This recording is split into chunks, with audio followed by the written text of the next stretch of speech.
Hi, I'm Donna Jordan from Jordan Fabrics. Today I'm going to show you how to make a project out of your scraps. If you're like me and you've been quilting for a while, you know that you build up a lot of scraps. I like to keep all the extras from each project in a Ziploc bag. And the problem is, the more quilts I make, the more scraps I make. So whenever I can, I like to make a new project out of the scraps because number one, I liked all these fabrics to begin with. That's why I bought them. Number two, it's almost like I get a free quilt from all the scraps I've been saving up. Here is the block we're going to be making. And the nice thing about this block is that you can use any size scrap you have, even these little teeny pieces. So we are going to have no scraps left behind. To get started, we need to use some paper. This is just regular computer paper, 8.5 by 11-inch paper, and we're going to cut it down so it's square, so it's 8.5 inches. The next step is to draw a few lines on this. So I'm going to line this up so that the points are on the same line, and then I'm taking my 6-inch ruler and I'm centering it. So I'm putting the 3-inch line from corner to corner on the paper, and I'm going to draw a line on each side of it. And this is the part here that we want to cover up with our patchwork. To make that a little bit easier to get it straight, I'm going to turn this, put it on a line again, and I'm just going to draw a line across the middle just right here, and that will help me keep my patchwork strips straight. Next, we need some scraps. I am sticking to a color theme here. I've got blues, purples, aquas, and I'm keeping them mostly dark. You might have a completely different color scheme, and you can mix colors. They don't have to all be in the same theme. So what I want is I want my scraps to be at least 6 inches long, because that's what I need to cover this area here. Now, if I have a scrap that's not that long, I have a little one like this, I'm going to be sewing it to another one and then trimming it straight, but we'll worry about that later. For now, I'm just going to get some of these scraps. These were leftover pieces from jelly rolls, leftover pieces from 10-inch squares, and I like to cut them straight when I can. So let's cut this one right in half and we'll get 2 little strips. But it is possible to use pieces that are not straight also, and I will show you that a little bit later. I've brought my scraps and my marked paper over to the machine. And the first thing we're going to do is make our sewing machine stitch really small. So I've got a little dial over on my machine, and I'm going to spin it so my stitches are very short. Your machine may have different controls, so it may not look like this, but you just want very short stitches so that when we stitch through the paper, we will eventually be able to get that paper pulled off of the back. Take one of your scrap pieces and line up the edge on that line that you drew there. And you want to make sure that it's sticking beyond both of these pencil lines. And mine is, it's a little bit longer. So now I'm going to get a second scrap and I'm going to line up the raw edges over here. And this one is just as long as that space between the lines, and that's fine. And I'm going to stitch a 1/4 inch seam right down here. And you see how little those stitches are. They probably don't need to be quite that little. I'm going to make them a little longer. And I'm going to press this with the seam allowance away from the middle, and I'm just finger pressing it. Then I'm going to grab another scrap. Let's take this one. I try to vary the colors, but I don't worry about it too much. This one's extra long, so just make those raw edges even along here and stitch through all the layers.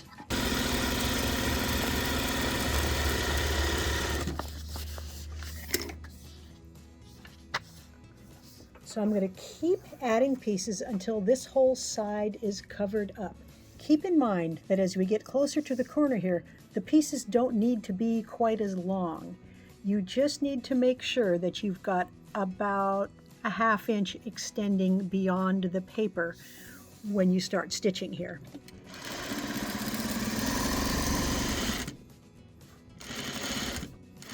You really only need to sew a little beyond your paper there, because these little tails here, we can cut those off and use them in another part of the block. So I'm just flipping it over and then cutting this all off, so I've got about a 1/2 inch or so, a little bit less left there. And then these guys, we can reuse those.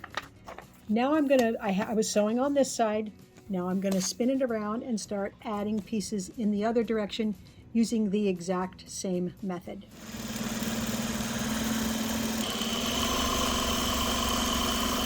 Let's say you've got 2 pieces here that aren't long enough to fit on there. I'm just going to stitch these together.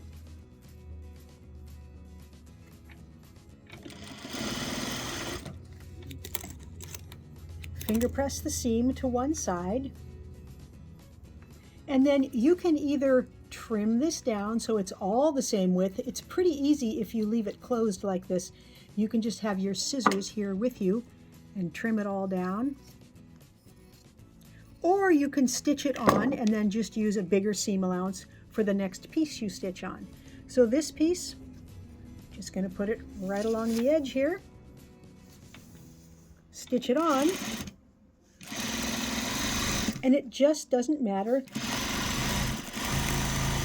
that there's a seam right in the middle. Still looks nice and scrappy.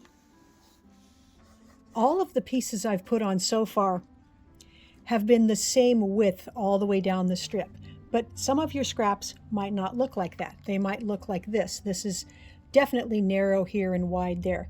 You can still add these on. Just make sure the edge is straight, not curved, and stitch it on.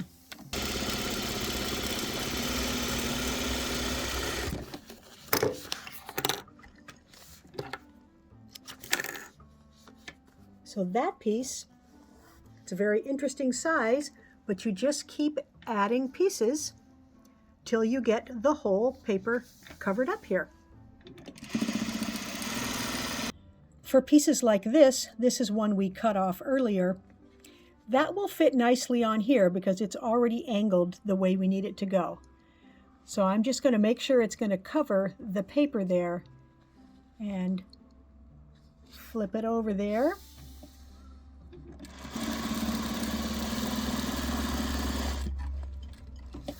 And that allowed me to use an odd-shaped piece, but we've still got plenty of coverage right there. I've got the middle of the paper all covered with patchwork pieces, and you'll notice I was able to use some really little ones here on the ends because as you get towards the corner, you only need a little bit to cover the back. The next step is to get these corners filled in, and I've got 2 ways we can do that. One way is with little pieces, and the other way is if you've got bigger pieces. I'm going to show you what to do with the big piece first. This is an extra layer cake square. I'm going to cut it into 5-inch squares. So if you have charms, they're already the right size.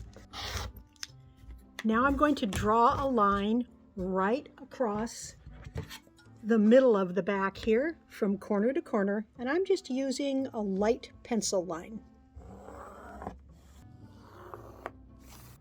I've got 2 squares here, and all we need to do is line up this one with the edges of the block, even with the edges of the paper.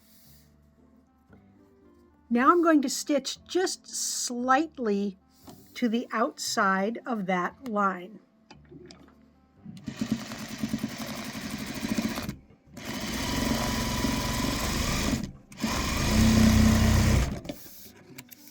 And the same thing with the second corner. You'll notice when you fold this over, all of the edges are even, and I'm going to go ahead and press it. And the same thing with this corner here, and you can use steam. It may curl up the whole paper a little bit on the edges there, but that won't hurt anything. Next, we need to flip this right side down, and we're going to trim off everything outside of the paper there. So I'm not actually cutting the paper. I'm lining up the ruler right on the edge and trimming all four sides.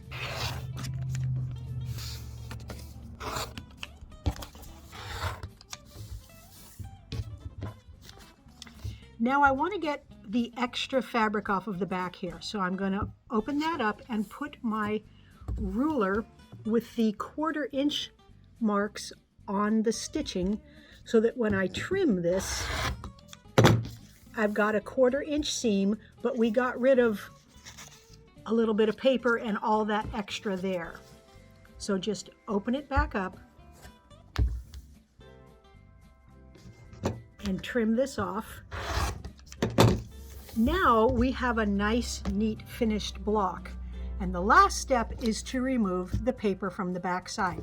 So it's pretty easy. This is why we used those little teeny stitches, because it put so many holes in the paper that we can go like this. You just pinch it a little bit and that paper peels right off. That block is all done. If you're going to be using smaller pieces for your corners, here's the method we're going to use. We now can't see the lines that we drew on there earlier because it's all covered up with the patchwork. So I'm going to redraw them. Here's how to do this. Flip these two end pieces back so you can see the corner of the paper. Put your ruler back down. So I'm using the middle line, because my ruler's 6 inches wide, so I'm putting the 3-inch line on that tip and on this tip. And I'm just redrawing this line, but I'm using a light chalk pencil because my pieces are so dark, the pencil line probably wouldn't show.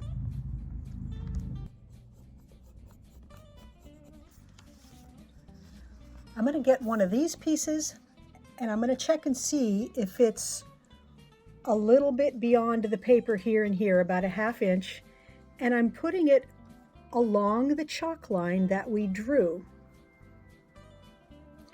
And I'm going to stitch a 1/4 inch from the edge of it.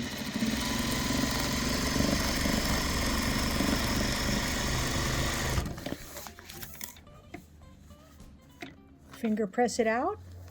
And now I just have a little bit to cover up here. So I'm going to use about the same color. Actually, I think this one is the same color. You could use similar colors. I'm trying to keep all of my corners pretty light.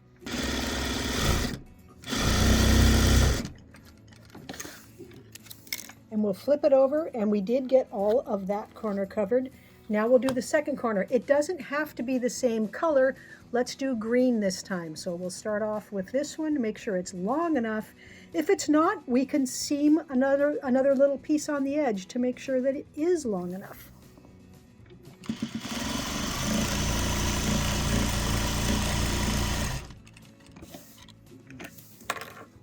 Now I can even use a scrap that was left over from the other block that I made. When I cut off the corner from the first block, I had this triangle. So I can stitch this on here. That way I just keep reusing all of my scraps.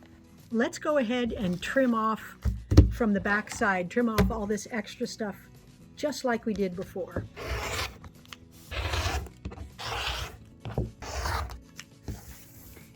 And now, when we take the paper off, when we take this off, you can see that there's some extra stuff left here that we might not want showing, because sometimes those dark colors will make a shadow that will show through here. But we can just fold this back, and I'm putting my ruler on the edge of my piece there. It's folded a little bit there. And I'm just going to trim off all this extra stuff here, so even if you're using a very light corner, you won't get any shadowing or anything showing through. I'm ready to lay out the blocks. I'm interested to see how these are going to look when I put a whole bunch of them out here on the table. So I'm going to trade around the colors of the corners a little bit. So I'm going to mix them so I get some blue and some green. And I think I'm going to do this shape. So let me start laying it out and see what it looks like. There. I may trade around some of the blocks if I have a certain patchwork part that I really like this one with the little pieces in it. I might move that more to the middle of the quilt because you see that a lot better right there. I think I'm going to add 1 or 2 borders around it. That will frame it very nicely. Then I can load it onto the quilting machine. I've got the quilt all loaded up and I need to pick a thread color. I want to use a thread that will show up against this dark border. It's not a solid blue, but it's really, really dark. So I wanted to get something that will show a little bit. That doesn't show at all, even though it's lighter. This lavender, that shows a little bit. It'll blend in here. I think this is probably what I'm going to want to use. It's blue, it's going to show up there, and it's going to blend in here. For the quilting, I'm going to use a pattern called Spirals Galore.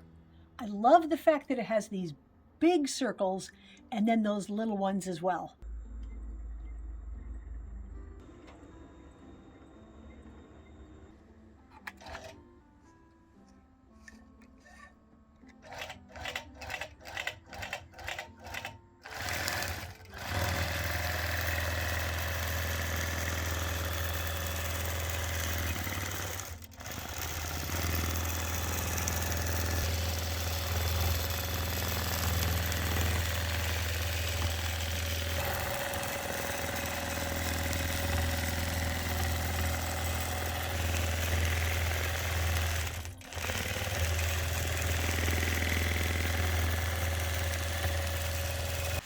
My scrappy quilt is all done. It turned out to be kind of a small throw size. I think it's 43 by 60. I really like the way there's that secondary pattern, kind of a lattice pattern looking. And I also like that I was able to use up all these little bits of fabric. The quilting with those little swirls and big swirls look very nice, and it did accomplish what I wanted with the lighter thread on the very dark border there. The back of it is another batik. You can barely see the quilting, but it's still got a lot of movement going on there. So this is a great project when you've got a lot of little scraps. And remember to frame it nicely. The borders really frame it. And I would recommend keeping your squares here, your corner squares, a drastically different color than the patchwork, so that patchwork will really show up against the background. I wanted to show you the other block that I made that has all the crooked patchwork. So this is what it looks like when you do it more in an abstract fashion, and all of the corners here were done with those small little pieces. So this block, even though the pieces are all crooked, because we put those straight lines on it, it still looks nice and balanced. Thanks for watching our video today. I hope you enjoyed seeing a fun way to use up all of your scraps, big scraps, little scraps, and then you get to enjoy seeing them in a new project. Now at the end of every video, we like to do a giveaway. Today's giveaway quilt is called Entwined. We did this quilt pattern in a video, not this particular color. It's from the Quilt Factory and it was made with layer cake squares. But today you can win it. So it's very easy to enter the giveaway. Just click the link right below this video that says giveaway and put in your name and your email address, and you might be the next winner. Now, if you like our videos and you want to support us, the best thing you can do is subscribe to our YouTube channel. That really helps us out. Happy quilting!